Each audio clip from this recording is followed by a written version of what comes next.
Good morning students, आज आपका स्वागत है इस वीडियो में। और इस वीडियो में हम जानेंगे कि जो आपकी साझेदारी है और सीमित दायित्व साझेदारी है, दोनों में अंतर क्या होता है। तो जो आपकी साझेदारी है, इसका जो लागू अधिनियम है वो कौन सा है?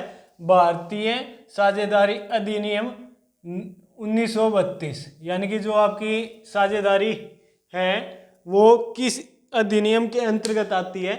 तो आपकी आती है भारतीय साझेदारी अधिनियम 1932, यानी कि जिसको इंग्लिश में बोलते हैं पार्टनरशिप एक्ट 1932। और जो कि आपकी है सीमित दायित्व साझेदारी, यानी कि एलएलपी, सीमित दायित्व साझेदारी अधिनियम 2008 के अंतर्गत इसका रजिस्ट्रेशन होता है, निर्माण होता है। यानी कि सीमित दायित्व साझेदारी अधिनियम 2008, और इसको हम एलएलपी एक्ट 2008 भी बोलते हैं। फिर है रजिस्ट्रेशन। जो साझेदारी है उसका रजिस्ट्रेशन आपका स्वैच्छिक है।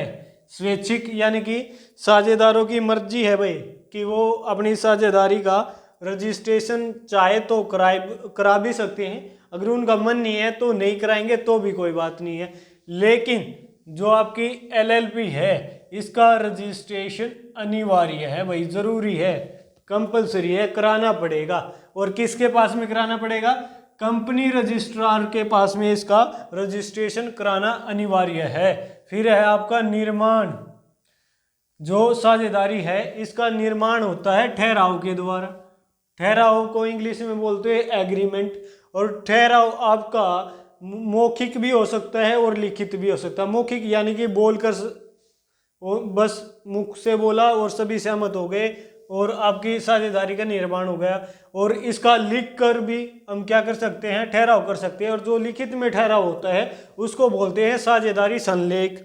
और जो ये है एलएलपी, सीमित दायित्व साझेदारी, इसका जो निर्माण होता है वो होता है कानून द्वारा, क्योंकि इसको आपको रजिस्ट्रेशन कराना पड़ता है। किसमें? सीमित दायित्व साझेदारी अधिनियम 2008 के अंतर्गत। फिर आपका निगमित संस्था।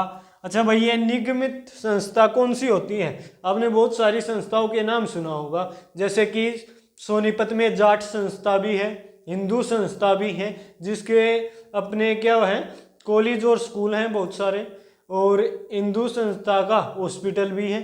तो जो ये संस्थाएं होती हैं वो भी क्या हो सकती हैं? जो एलएलपी होती है इसमें साझेदार बन सकते हैं। यानी कि जो आर्टिफिशियल पर्सन जो क्रिएटेड बाय लॉ है वे क्या कर सकते हैं? एलएलपी में साझेदार बन सकते हैं, लेकिन साझेदारी में आपका साझेदार नहीं बन सकते हैं। फिर है पृथक वैधानिक अस्तित्व। पृथक किसको बोलते हैं हम? पृथक होता है अलग अलग, यानी कि पृथक वैधानिक अस्तित्व साझेदारी का पृथक वैधानिक अस्तित्व नहीं होता, अलग अस्तित्व नहीं होता। किससे? इसके साझेदारों से।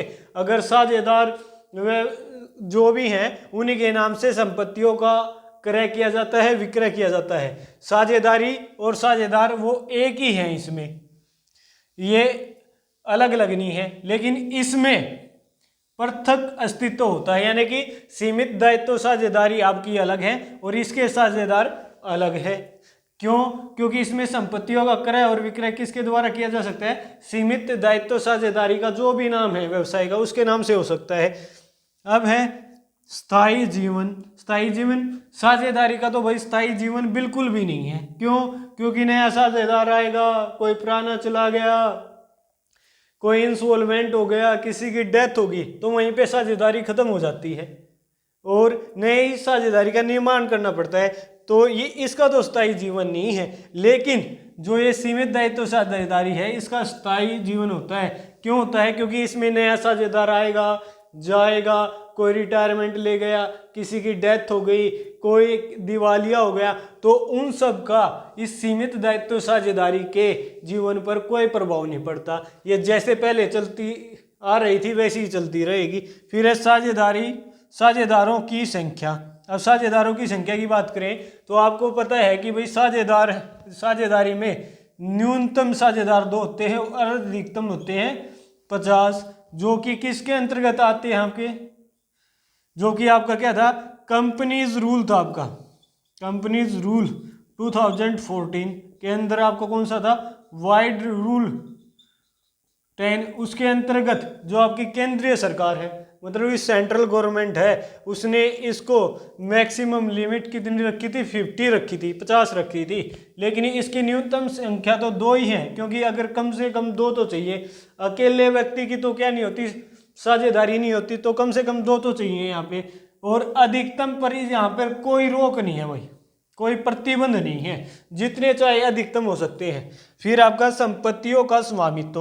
अब संपत्तियों का स्वामित्व क्या है, मतलब कि जो भी लैंड खरीदी गई, कोई मशीनरी खरीदी गई, कोई प्लांट खरीद लिया, कोई भी एसेट संपत्ति खरीदी गई है किसमें, फर्म में, तो उसका स्वामी कौन होता है, इस साझेदारी में तो होता है कौन, साझेदार। साझेदार ही स्वामी होते हैं, क्योंकि साझेदारों के नाम से हम क्या करते हैं, संपत्तियों का क्रय विक्रय करते हैं। लेकिन सीमित दायित्व साझेदारी यानी कि एलएलपी में, एलएलपी के नाम से ही हम क्या करते हैं, क्रय विक्रय करते हैं। तो यहाँ पे मालिक कौन नहीं होते, संपत्ति के मालिक साझेदार ना होकर कौन होते हैं, एलएलपी स्वयं होती है। फिर है दायित्व।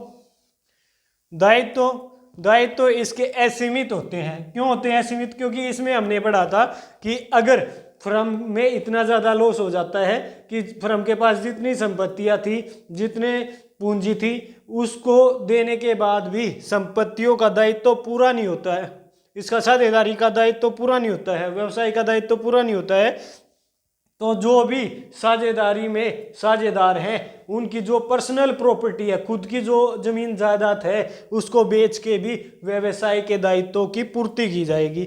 लेकिन इसमें क्या है, अंशदान तक सीमित है। अंशदान तक सीमित क्या है, मतलब कि जो भी साझेदार ने जितना भी पैसा फर्म को दिया है वहां तक फर्म ने को दिया है, या फर्म ने जितना उसको मंगाया है, मतलब कि उसकी लिमिट है, जितने का भी उसने अंश खरीदे, एक तरीके से शेयर खरीदे हैं उस फर्म में, तो उन तक ही क्या है, उनकी दायित्व सीमित है। मान लेते हैं यहाँ पे अंशदान लिख दिया 5 लाख, जो टोटल वैल्यू है, जो पूंजी है, एक तरीके से उसने इतनी पूंजी उसको दी है फर्म को, जितने के उसने शेयर खरीदे उसके, तो वो फर्म उसके जीवन काल में मतलब कि उससे 5 लाख से ज़्यादा पैसे नहीं मंगा सकती, 5 लाख तक ही मंगा सकती है। इसको बोलते हैं कि यहाँ पे जो है आपका दायित्व तो सीमित है, कहाँ तक, अंशदान तक, लेकिन इसमें आपका साझेदारी में असीमित है। क्यों असीमित, इसलिए क्योंकि उसकी पर्सनल प्रॉपर्टी को भी बेच के